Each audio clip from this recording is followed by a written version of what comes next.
Hi everyone. I hope you guys are doing great at home. I just wanted to give you a few extra directions when it comes to this week's first assignment for social studies. You'll see that I've posted a new assignment called Egyptian Social Hierarchy. And when I open this assignment, there's lots of resources and there's a few directions here. I'm going to add this video as another way to understand the directions. So first, you're going to read two articles about Egyptian society and Egyptian social structure. One of them is from Newsela. It's not too long. The third page doesn't have any text to it. It's supposed to be that way. So 2 pages about the social structure. And then this one is just a 1 page. This is a scan from the social studies book with a picture at the bottom. I'm just going to use this one as our example. It's going to talk about a hierarchy and a social pyramid. A hierarchy is a way of putting different things in an order.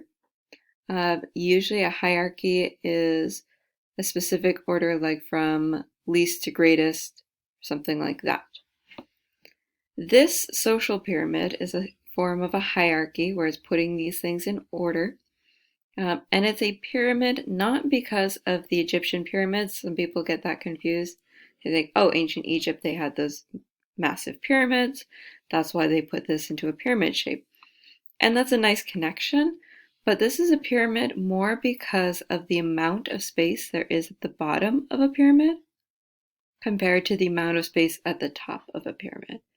So when it talks about the society of ancient Egypt, the lower levels have a lot more people.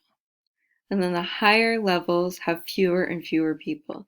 This top level will be described as either the pharaoh or the pharaoh and the gods, or the gods and the pharaoh. And then different books and articles will give a different number of levels. The number of levels isn't quite as important as figuring out how these people would have been ordered.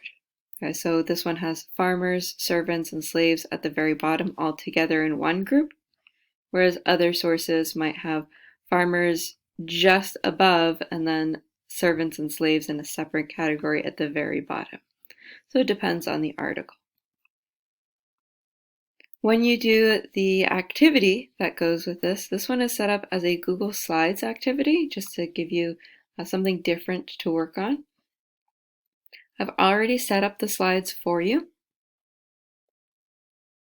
Gives you a reminder here what a hierarchy is. A hierarchy is a system for ranking members of a group according to their importance.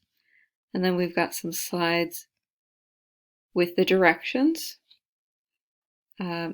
You're going to label each slide with one of the levels of the hierarchy.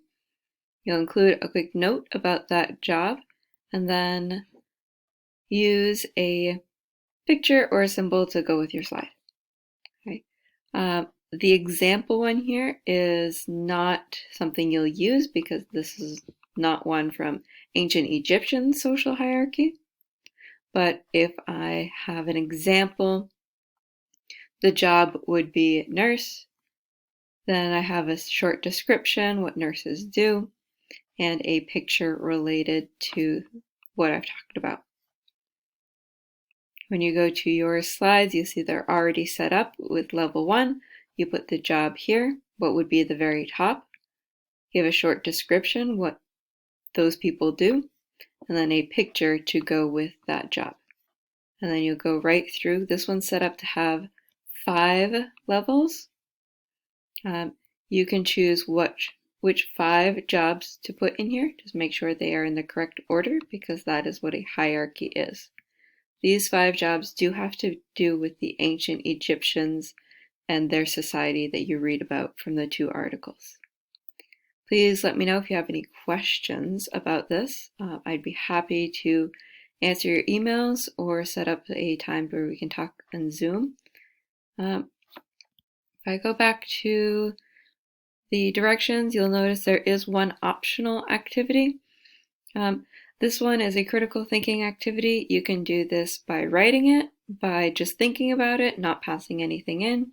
You can draw it out if you want to.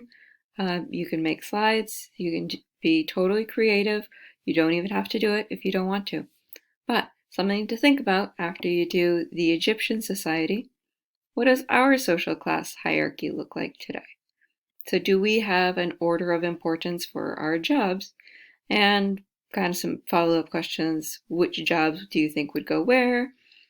You might have heard people talk about essential jobs or essential businesses lately, which businesses are allowed to stay open and which ones have to close.